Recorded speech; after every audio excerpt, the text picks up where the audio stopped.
ನಮಸ್ತೆ ಎಲ್ಲರಿಗೂ. ಇವತ್ತು ಸಿಂಪಲ್ ರಸಮ್ ಆರ್ ಕಚ್ಚಾ ರಸಮ್ ಮಾಡೋದು ಹೇಗೆ ಅಂತ ಹೇಳ್ಕೊಡ್ತಾ ಇದ್ದೀನಿ.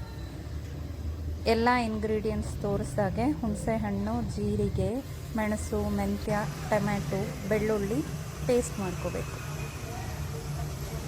ಪೇಸ್ಟ್ ಫೈನ್ ಕೋರ್ಸ್ ಪೇಸ್ಟ್ ಮಾಡಿಕೊಂಡ್ರೆ ಸಾಕು. ಸೊ ಈ ಪೇಸ್ಟ್ ಆದಮೇಲೆ ಒಗ್ಗರಣೆಗೆ ಬೆಳ್ಳುಳ್ಳಿ ಸ್ಮ್ಯಾಶ್ ಮಾಡಿರೋದು, ಈರುಳ್ಳಿ, ಕರಿಬೇವು ಮತ್ತು ಒಣಗಿದ ಮೆಣಸಿನ್ಕಾಯಿ 2-3. ಸೊ ಒಂದು ಬಾಣಲಿಗೆ ಎಣ್ಣೆ, ಸಾಸಿವೆ ಸಿಕ್ಲಿದ ನಂತರ ಒಣಗಿದ ಮೆಣಸಿನ್ಕಾಯಿ, ಬೆಳ್ಳುಳ್ಳಿ ಜಜ್ಜಿರೋ 3-4 ಬೆಳ್ಳುಳ್ಳಿ ಸ್ವಲ್ಪ ಫ್ರೈ ಆಗಿದ ಕೂಡಲೇ ಈರುಳ್ಳಿ ಹಾಕ್ಕೋಬೇಕು.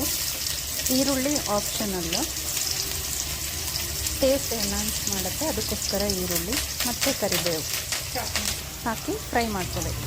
ಸೊ ಇದು ಫ್ರೈ ಆಗಿದ ತಕ್ಷಣ ನಾವು ರುಬ್ಬಿರೋ ಅಷ್ಟು ಪೇಸ್ಟನ್ನು ಹಾಕ್ಕೊಂಡು ಫ್ರೈ ಮಾಡ್ಕೋಬೇಕು ಆಯಿಲಲ್ಲಿ. ಸೊ ನಾವೆಲ್ಲ ಹಸಿ ಐಟಮ್ ಹಾಕಿರೋದ್ರಿಂದ ಸ್ವಲ್ಪ ಆಯಿಲಲ್ಲಿ ಫ್ರೈ ಮಾಡ್ಕೋಬೇಕು, ಹಸಿ ವಾಸನೆ ಹೋಗೋ ತನಕ. ಸೊ ಇದಕ್ಕೆ 1/4 ಚಮಚ ಅರಿಶಿನ ಪುಡಿ, 1 ಚಮಚ ಸಾಂಬಾರ್ ಪೌಡರ್, 1 ಚಮಚ chilli powder, red chilli powder optional. ನಿಮಗೆ ಒಣಗಿದ ಮೆಣಸಿನ್ಕಾಯಿ ಜಾಸ್ತಿ ಬೇಕಂದರೆ ಆ್ಯಡ್ ಮಾಡ್ಕೋಬೋದು. ಸೊ ಇದಿಷ್ಟು ಹಾಕ್ಕೊಂಡು ಚೆನ್ನಾಗಿ ಫ್ರೈ ಮಾಡ್ಕೊಳ್ಳಿ. ಸೊ ನಿಮಗೆ ಸೈಡಲ್ಲೆಲ್ಲ ಕಾಣಿಸ್ತಾ ಇದೆ ಎಣ್ಣೆ ಬಿಡ್ತಾ ಇರೋದು. ಸೊ ಇದಾಗಿದ ತಕ್ಷಣ ನಾವು ಏನು ಮಿಕ್ಸಿಲಿ ರುಬ್ಬಿಟ್ಕೊಂಡಿದ್ವಿ ಅದಕ್ಕೆ ನೀರು ಆ್ಯಡ್ ಮಾಡ್ಬೋದು ಇದಕ್ಕೆ.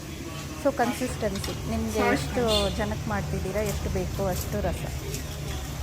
ಸೊ ಇದಕ್ಕೆ ನೆಕ್ಸ್ಟ್ ಸಾಲ್ಟ್ ಆದಮೇಲೆ ಕೊತ್ತಂಬರಿ ಲಾಸ್ಟಲ್ಲಿ ಹಾಕೋದಕ್ಕಿಂತ ಈಗ ಸ್ವಲ್ಪ ಕುದಿ ಬರೋದಕ್ಕೆ ಮುಂಚೆ ಹಾಕಿದ್ರೆ ಫ್ಲೇವರು ಚೆನ್ನಾಗಿ ಮಿಕ್ಸ್ ಆಗುತ್ತೆ.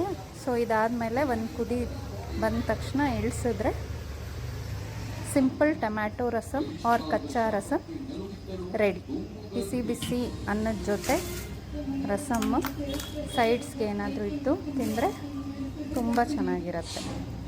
Thanks for watching. Please try.